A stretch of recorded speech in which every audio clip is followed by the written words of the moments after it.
Debo crecer a la guía número 5 de Ciencias Naturales para segundo nivel medio, la cual tiene como objetivo comprender e identificar algunos conceptos básicos de la cinemática. Esta cinemática es la ciencia, ¿cierto?, que estudia el movimiento de los cuerpos. Entonces, la primera y gran definición que tenemos que tener claro, primero que para que ocurra movimiento se necesita de una fuerza, ¿cierto?, que empuje o desplace un objeto de un punto a otro. Entonces, tenemos que aplicar el concepto de fuerza. También tenemos que tener en consideración que el movimiento es relativo. ¿Por qué es relativo? Porque el movimiento depende del observador y del punto de referencia, ¿ya? Yo siempre que digo que un objeto se mueve, yo me doy cuenta que se está moviendo porque tengo un objeto que yo digo que está fijo.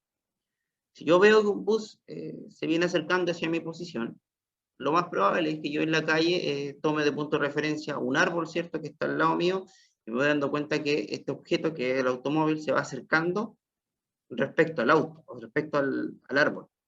Y considerando el árbol, se considera que desde ahí, si veo que se acerca cada vez más al árbol, yo considero que ese vehículo, la micro, por ejemplo, el microbús, está en movimiento. Entonces se dan cuenta que para que exista movimiento tiene que haber una fuerza, tiene que existir un punto de referencia y además existir un observador que verifique que se está realizando el movimiento. Porque yo les puedo dar un ejemplo. Si yo voy en una micro, en un bus, por ejemplo, a Santiago, yo puedo ir durmiendo, voy en reposo, pero ese bus se está moviendo. Quizás el que me ve de afuera va a decir que yo estoy en movimiento. Pero desde mi punto de vista, yo no estoy en movimiento, estoy en reposo, voy durmiendo en el bus. Se dan cuenta, involucra al observador, involucra un punto de referencia en movimiento, por lo tanto este movimiento es relativo y va dependiendo del observador de si el movimiento está o no ocurriendo. Y dentro de esto tenemos que tener en cuenta también lo que es la trayectoria. Que la trayectoria es el recorrido que yo hago para llegar a un lugar. Por ejemplo, si yo voy a Santiago, ¿cuál va a ser mi trayectoria? Quizás la carretera 5 Sur, si me voy por tierra. ¿Ya? Y la distancia o el desplazamiento es en línea recta. En este caso, como el ejemplo anterior, ¿cierto?, de Santiago a Osorno, es en línea recta.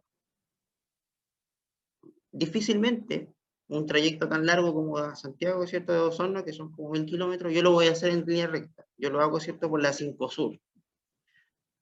O sea, en ese caso, la trayectoria y el desplazamiento son distintos.